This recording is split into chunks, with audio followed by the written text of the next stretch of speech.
ati kazi yao wanaongea ati unaona William Ruto amekonda ati sijui. Sasa unajua si wao ndio wenyewe ndio walianzisha ati mimi nimekonda. Sasa mimi nataka niwaambie nyinyi, niliwaambia jana, endeni mjiangalie kwa kioo. Tumbo karibu inamwagika, kichwa imefura karibu inapasuka. Alafu nilikuwa najaribu kuwasaidia, si ndio? Si wao ndio walianzisha ati kusema mimi nimekonda. Sasa mimi nataka niwaambie nyinyi majamaa, si ndio? Punguzeni chakula kidogo na mtafute gym, mwende mfanye exercise. Ama namna gani? Ati kwa kiburi, unajua nilikuwa najaribu kuwasaidia. They are the ones who started. Si walisema ati mimi nimekonda. Sasa mimi nimewaambia, sasa mimi nimepunguza chakula. Mimi nafanya exercise kwa gym.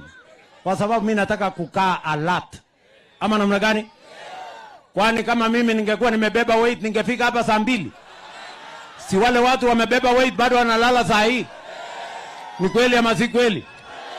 Sasa nimewaambia, wacheni kiburi. I'm trying to help you. Nimewaambia njia ya kukata weight. Sasa nimesikia jana kwa kiburi wananijibu ati wewe sijui atukuli kwako, sijui tunakula ndizi.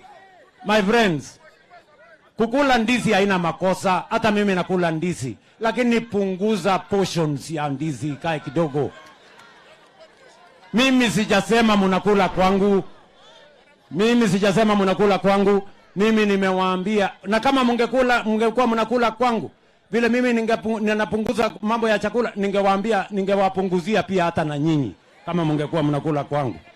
Ile kitu tu nimewaambia ni kwamba hata mkikula punguzeni na mfanye exercise, ndio mkue alert. Muwache kulala kiholela kwa mikutano, mnaharibu hewa bure kabisa.